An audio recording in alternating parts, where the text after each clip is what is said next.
Welcome to the Story Den of Horror.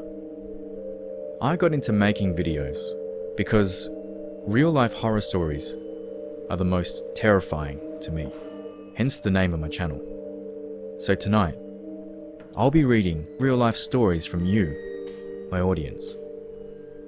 If you're a returning subscriber, welcome back. And if you're new to the channel and you like videos like this, subscribe and follow me on social media. Links are below. Once, I had to get up really early in the morning to go on a trip for my job.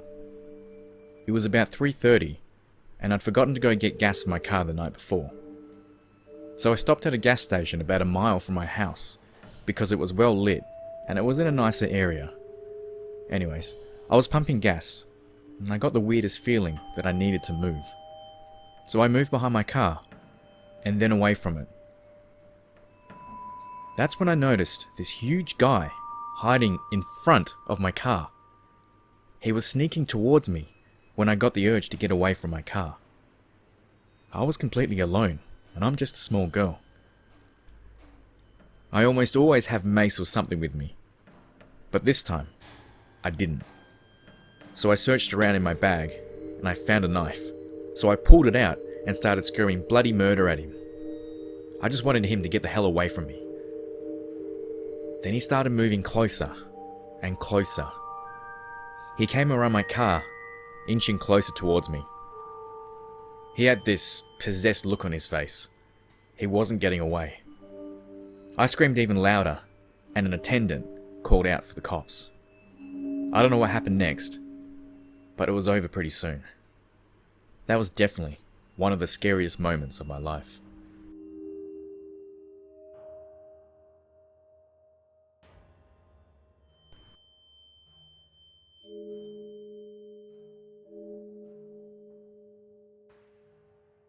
About a couple of years ago, I was living in the suburbs.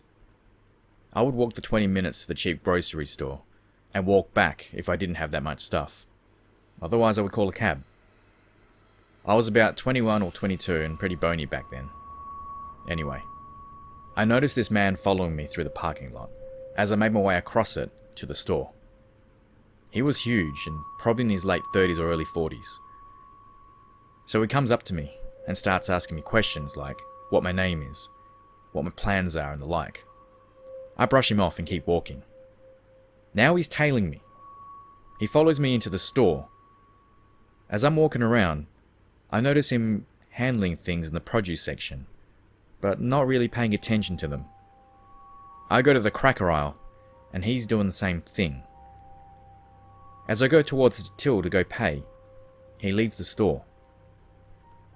At that point, I had a gut feeling that things weren't alright, so I decided to call my dad. My dad came and got me. When he arrived, I walked out. That's when I saw the man standing in a corner where I would have walked to get through to go home. That man was waiting for me to leave.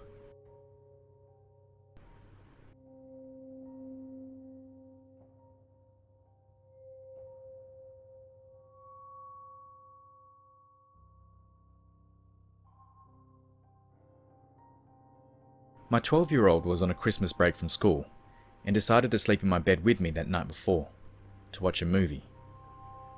When I got up for work in the morning, I left him to sleep in my bed. It's a small safe town and he's responsible, so there wasn't any issue leaving him for the few days I still had to work before leaving for Christmas holidays. I'd been at work that day for an hour when he texted me and told me someone was in the house. I immediately thought it was one of our friends dropping off Christmas baking or something, and texted back asking, "Who is it?" He responded, "I don't know." And then he said, "Whoever it is told the dogs not to bark and wake me up." I thought that was odd, so I drove home and checked around, not seeing anything. I went to my room, and my son was covered up in the blankets. I got him out of bed, and he swore black and blue that he saw someone, and he didn't hear them leave. so I brought him upstairs to check the cameras.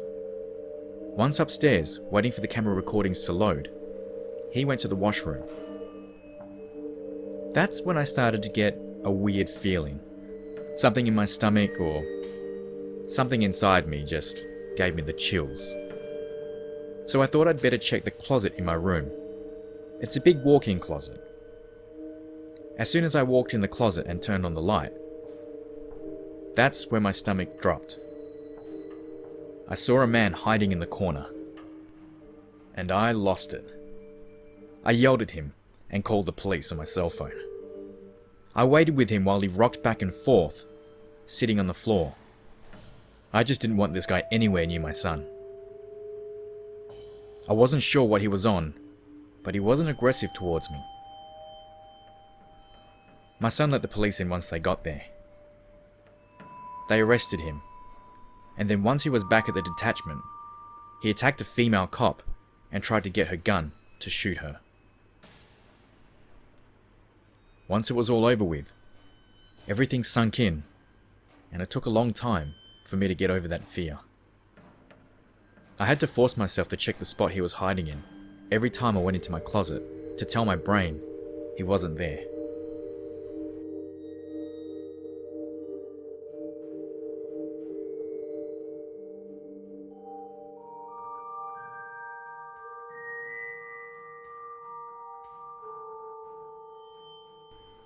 I was about 11 or 12 at the time. There was a telephone pole in our backyard that stood in the middle of our yard fence. An electrician was working on it and needed access to our backyard for a couple of days. On one of the nights, my best friend was over for a sleepover, and we were in the fort we made in my room. I was facing toward her, away from my bedroom door, and she suddenly gets startled and lets out a kind of a half-hearted scream or a yelp. She thought she saw a man's face peering between the sheets through the entrance to our fort. We both felt really creeped out for the rest of the night, but we eventually fell asleep. The next day or so, my family realized that 2 of our motor scooters we kept in the back were missing.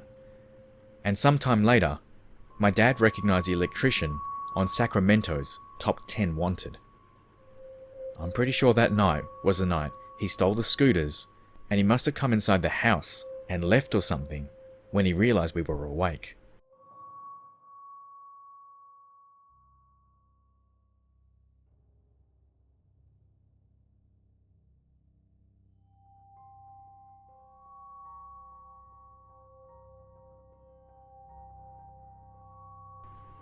I was driving a friend home late at night when I was about 21 years old. She lived in a pretty rural area outside of St. Louis, Missouri, and about a quarter mile from her house was an old abandoned farm and farmhouse. I always thought of this place as non-threatening, as she told me that her and her 2 sisters would go there as kids, and they found an attic full of cool things, including a trunk of vintage women's clothing and old love letters. Like something out of a movie. Anyway, I'm driving her home, and it's a hot, humid Missouri summer, and we have the windows open as the late night had offered some cool air. We're also singing at the top of our lungs. We pass the abandoned farm, and I drop her off at a house. I wait long enough to see that she makes it inside, and I head back out the way I came. I'm driving along, and I get to almost where the farm is, when I see 2 things on the road. My danger meter goes off, as I had just driven this road, and there was nothing there. I wound the windows up, and make sure the doors are locked. I inch closer and closer, and I realize the items are 2 car batteries spaced out in the road, which was basically a 1-lane road. The way they were laid out would mean that I had to get out of the car and move them to drive on the road. I immediately knew I wasn't getting out of that car, so I picked the side of the road that had the lesser ditch, and I gunned it. I was driving a little SUV, and I remember feeling the car run over branches and things in the little ditch, but I just gunned it and got out of there. All the way home, I felt creeped out, and I kept checking my rearview mirror. I called my friend the next morning and told her what had happened, and we both agreed it was weird. Shortly after that, I moved to another state, so I forgot all about this. Fast forward to 2 to 3 years later, I'm back visiting my hometown. I randomly ran into my old friend, and she ran up to me with wide eyes and grabbed my arms. She asked me if I remembered that night, about what I told her, with the batteries on the road and stuff. Yeah, I did. So she proceeded to tell me that not too long after that night, her family were awakened in the middle of the night to someone pounding on their back glass sliding door. Her dad went to check and saw 2 naked injured women, so he let them in and called 911. They'd been abducted from St. Louis City, about 40 minutes away, by 2 men and brought to that old abandoned farmhouse.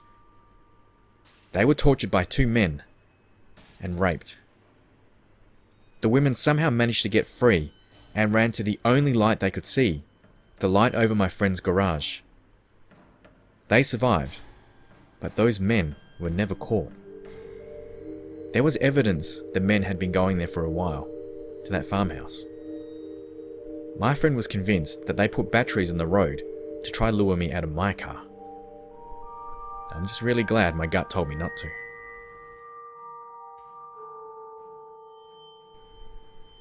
So those were some real life horror stories from you, my audience. Which one was your favourite story? Let me know in the comments below.